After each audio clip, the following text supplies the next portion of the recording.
Welcome to the Employee Safety Podcast from Alert Media. We provide business professionals with insights and ideas for protecting their people from the vast array of threats facing organizations today. Each week, you'll hear advice and best practices from an experienced safety leader. Here's your host, Peter Steinfeld. Hello, everyone. Today is a special day for the Employee Safety Podcast. We're celebrating our 100th episode and our second anniversary.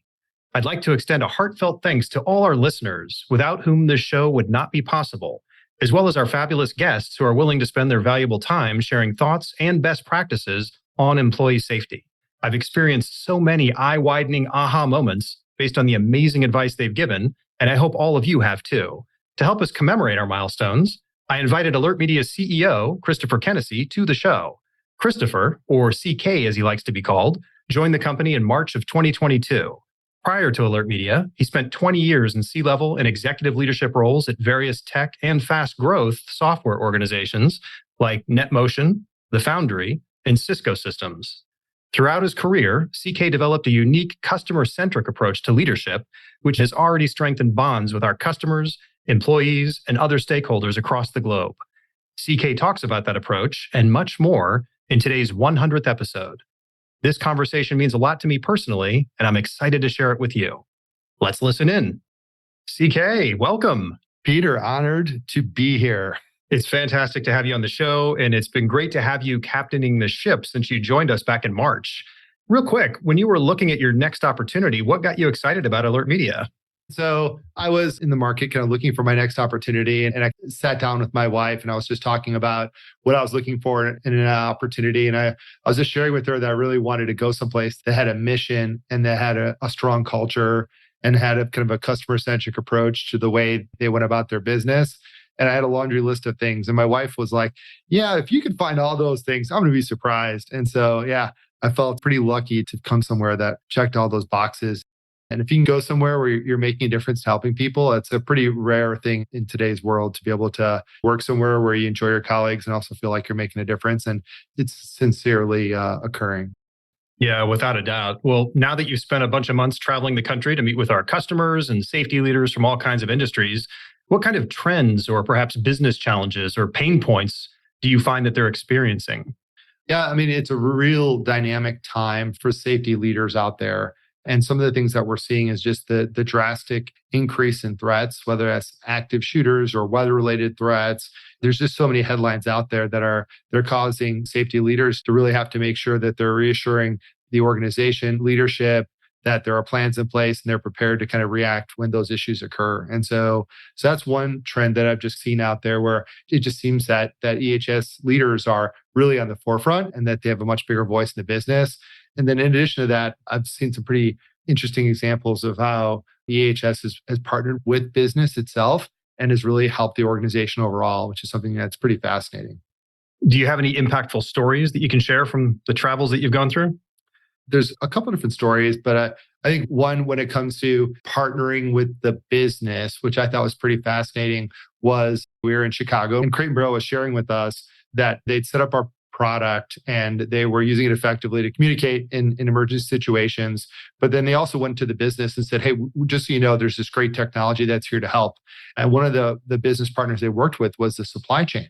And supply chain said, you know what, if you could actually circle critical junctures or put a perimeter on critical junctures that our supply chain uses and alert us to potential impacts to our supply chain, that would be hugely valuable.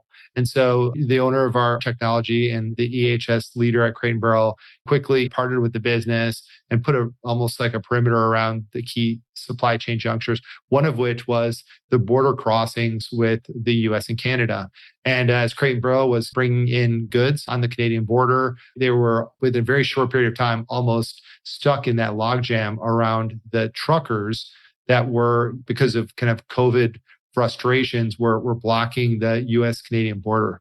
And because of our technology's ability to kind of sense these sorts of issues and situations and locations, we were able to quickly flag that and point it out to them. And the AHS leadership was able to notify supply chain. Supply chain rerouted it to another border crossing that was just 10, 15 miles down the road and really avoided being stuck in a long line of trucks, which would have been for days and really would have impacted their supply chain. And so that's just one example, but it's just fascinating to see EHS really partner with the business and leverage whether it's our threat intelligence or just the communication platform itself to kind of get the message out. So.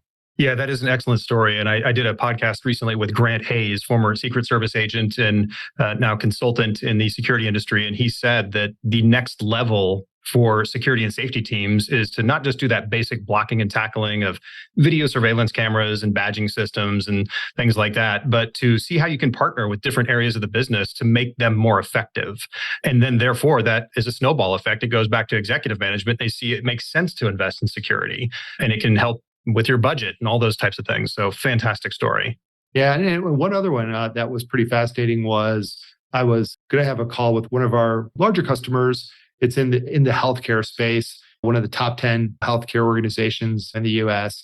And the first call I was going to have with them, the leader got on the phone and said, "Hey, I'm so happy to meet with you. I want to talk to you, but I'm in the middle of a crisis and I can't talk right now. So do you mind if I call you back in a week or two?" And I said, "Yeah, absolutely. The safety of your employees and your business comes first." And so we had a follow-up call and I said, "Hey, what was that crisis that you had?"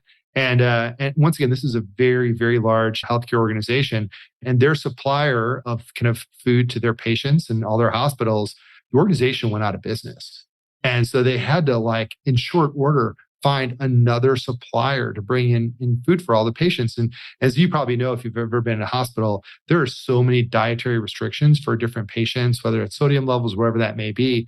So talk about having to quickly partner with an organization, understand the organization's requirements, understand the requirements of this healthcare organization, understand the patient requirements.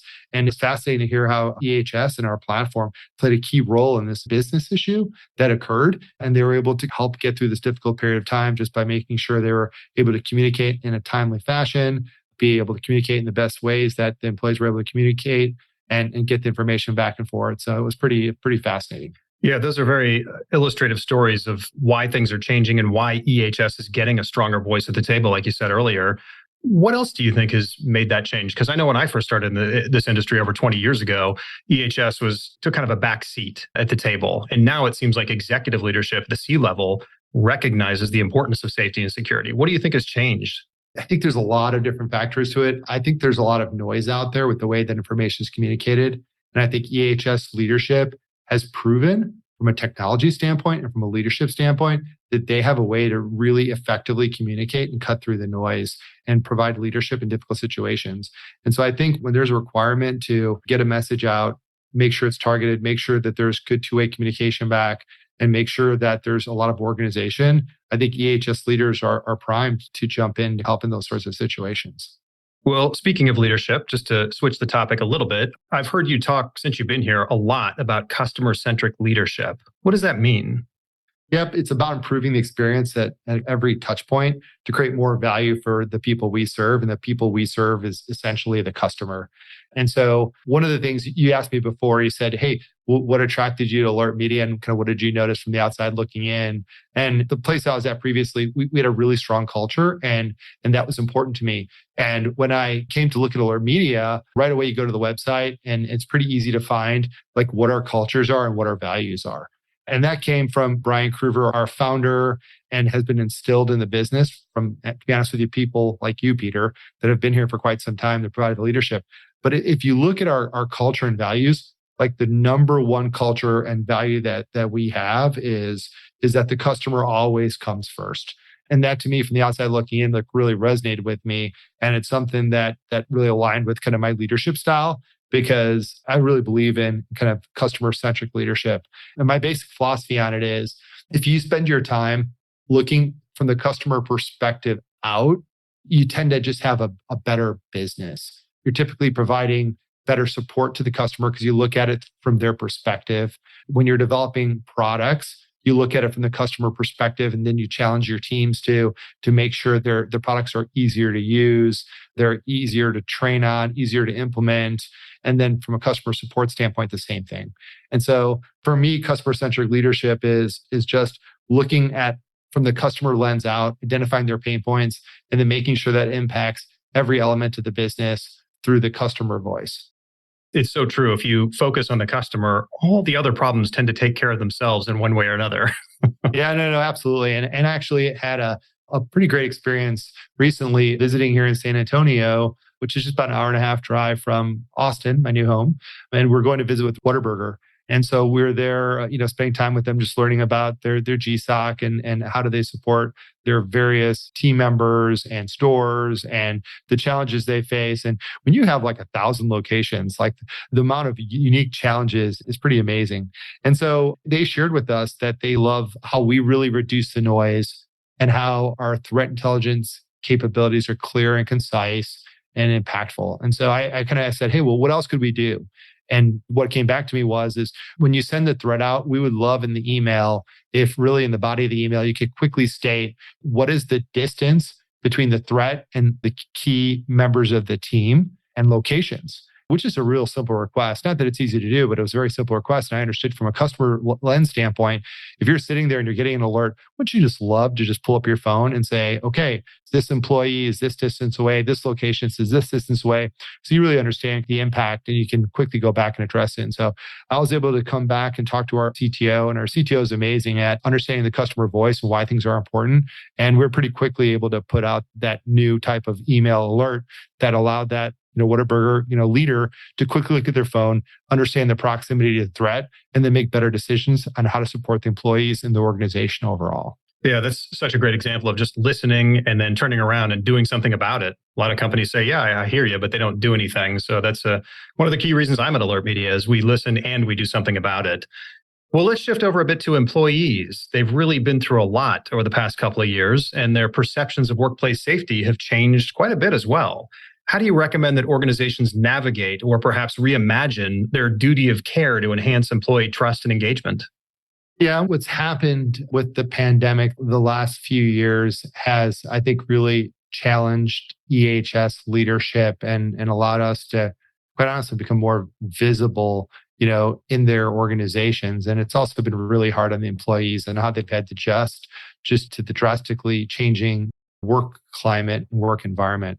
And so from the duty of care standpoint, duty of care has, expanded to remote, dispersed, traveling and hybrid workforces. And so that change has occurred.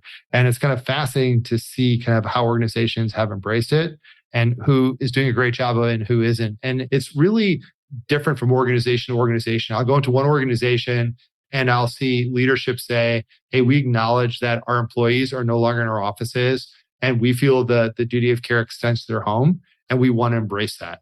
And then we see other organizations where they go, you know what, our exec team is not comfortable with it. And basically we're going to think the duty of care is really focused around our corporate offices and nothing else. And so it changes from organization to organization, but it's fascinating to see the more forward-looking organizations really embrace wanting to extend duty of care regardless of where their employees are. And beyond duty of care, the Edelman Trust Barometer revealed just this year in 2022 that 77% of employees say they trust information from their employer, and that's over 20% more than they trust the media or the government. Wow. So I think that's a fascinating statistic that, I think there's a lot of noise in the media nowadays. And so to look at that trust barometer and to say that employees actually trust the voice of the employer 20% more than media or government, I feel there's a huge obligation for me as a leader to make sure that I'm really careful about that voice. Yeah, you have to be careful about what you're saying, but then also know that people are waiting to hear from you. So you have to have the right way to be able to communicate with them quickly and efficiently. Yeah, no, absolutely. And that's why, organizations have that responsibility and that opportunity to build trust by informing their employees of kind of these critical life-saving information wherever they are, whether they're in the corporate office or they're remote. And actually, what's really fascinating to me is because that trust is there, it quickly extends beyond emergency communications. And we're starting to see how kind of employees are expecting organizations to act accordingly to their stated values. Look at how organizations have embraced extended parental leave or DEI initiatives or healthcare travel reimbursement. And so it's that trust and communication certainly extends beyond emergency situations, emergency comms to the relationship with the employee overall. Yeah, I mean, people spend oftentimes more time with their work family than they do with their own home family. So why wouldn't you want to treat them similarly to you would your own personal family? Yeah, absolutely. Well, getting a bit more personal, what's the hardest decision you've had to make as a leader? So there's always a lot of hard decisions that go into leadership. So it makes leadership difficult. I think one of the more current ones to me was really kind of at the start of the pandemic. I was the leader of a software company in Seattle, and we ended up having a retirement community that was nearby and a nursing home. In a matter of like 24 to 48 hours, we ended up having 8 people die from COVID. And it just tore through the nursing home. And before, when you kind of heard, oh, there's a potential death in New York City, and there's a potential death in LA, and there's like 1 or 2, and you're like, oh, well, how really broad is it? And then when it quickly happened, literally 15 to 20 miles from our corporate headquarters of our company, and 8 to 10 people died within a 24-hour to 48-hour basis, it really caused us to say, hey, other people aren't working from home yet, but if we're really as employee-centric as we are customer-centric, and organizations have to be employee-centric, then we need to stop the way we're doing work even before anyone else was implementing it. And so that was a difficult time just because you had to think a little bit out of the box and prioritize the health and well-being of your employees before anyone else was really doing it. And so that was a time where it was kind of really difficult, and it was a hard decision. But I don't know, if you ever err on the side of the customer and the side of the employee, and you really can't lose sight of either one, to be honest, then I think good things almost always come out of it, even when you're in difficult times. Well, COVID clearly showed us that there's lots of new emerging threats out there, but the threat landscape is increasing around the world. Just so much going on. The news cycle continues to apply pressure to all the safety leaders and their loved ones. So what inspires you to stay motivated and hopeful with all this stuff going on? Yeah, we're definitely hopeful here at Alert Media, and we're definitely appreciative of the impacts our technologies make. We had a stark reminder of that, just of what occurred in Uvalde, so close to our corporate headquarters. Those that don't know where that's located, I think it's about 120 miles or thereabout from our corporate headquarters here in Austin. And so the day after that occurred, it was so hard to come into work and just see the fear in the eyes of parents worrying about their children as they're going to school, just about the climate that's out there today. And so it's the threat landscape is real, and there's just more and more of it out there. And it just seems to get closer and closer to home, which is a stark reminder of the difference that we're making here at Alert Media. And one of the things I do as CEO is whenever we have a new hire class of employees, and luckily we've had a lot of success lately. We've been really growing. And so we've had some quite large, employee new hire classes. And just last week, we had a group of, 10 new hires. And I spend about an hour talking to every single new hire group when they come into the business, talking about our culture and our values and our customer-centric approach and all those sorts of things. And it was really one of the things I always ask the new employees is, why did you choose to work at Alert Media? And for them, you just hear a lot about kind of the mission and how they really believe in the ability to help people. And so that's, when you kind of look at that threat landscape and how it's increasing around the world, kind of the employees inspire me a lot here because they come to work every day because they actually want to make a difference and they want to help others. And they really buy into the fact that the company itself makes a big difference around the world, and that we help our customers make the world a safer place. And there was a recent news article I was reading. And so while the weather threats around the world and with climate change has gotten significantly worse, the number of deaths associated with it has ironically gone down a bit. And the whole point of the article was, as a world, we're doing a better job of communicating about these dangers, giving people advanced notification of it, and putting people into safer positions. And so it's interesting, as you assume as climate change happens and as the world becomes more dangerous, that immediately the impacted people would increase with it. But while there's always a lot of impact to people out there, it's actually we as a society have done a better job of managing that impact and helping others. And we're hopeful that trend will continue. And people obviously will need the tools and technology to help. And that's what inspires us every day to do what we do and work here. Yeah, I think you're exactly right. There is the bright light, or the hope out there is that there's something you can do about it. There are technologies you can leverage. There's things you can do to adapt and overcome these things as they increase. We're really proud of our technology, that it's kind of known across the industry as always being easy to use and very easy for people to send out a critical alert. when organizations need it most, when there's a crisis, right? Because when there's a crisis, everybody gets really stressed and things have to be simple. And that's what we kind of thrive ourselves on. We're very prideful of.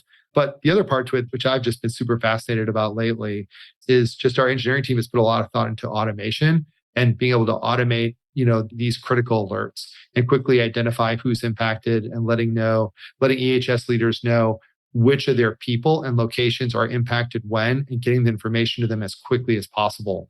And the combination of kind of what we do with our ability to have all these threats that we human vet ourselves, the ability to know where your people and locations are, and the ability to automate that in seconds and tell you which of your teams are impacted by potential threats. That's been pretty fascinating to me to see that level of automation, the speed at which we inform EHS workers of potential threats impacting teams. That's something that I think is pretty inspiring as well, that I think hopefully will help us make a difference in the world over time. Well, CK, thanks so much for joining us to celebrate 2 years of the Employee Safety Podcast. I am confident that our listeners got a lot of great takeaways from you. I certainly did. Is there anything you'd like to share about what's new from Alert Media? We have several exciting things coming down the pipe that I can't share right now, but I can say that we have a fantastic new office, a new facility in Austin. And so we're really excited about that for our employees, for them to be able to come into work and really be proud of where they work and the services that we'll have for them. We're also excited to have our customers stop by and visit our corporate headquarters and spend time with us, because the more time we spend with our customers, we're always better as an organization for it. You can't say you're customer-centric if you're not spending a lot of time with your customers. And to emphasize that point even further, we're hosting our first employee safety conference on October 26th to 28th. And that's one of the things that's really fascinating to me about this industry, about just health and safety compared to other industries I've been part of, is that people want to share.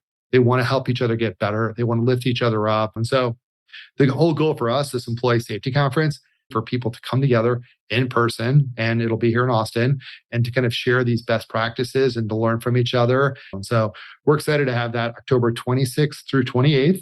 And all the details for that can be found on our website or at employeesafetyconference.com. So once again, employeesafetyconference.com. Yeah, the sense of community in this industry is just fantastic, and hopefully we can help add to that. So I know I'm certainly looking forward to bringing everyone together here in Austin. Before we sign off, where can our listeners find you out there? How do they connect? Just go to the Alert Media website. You can go to LinkedIn. We're actually on Instagram now as well.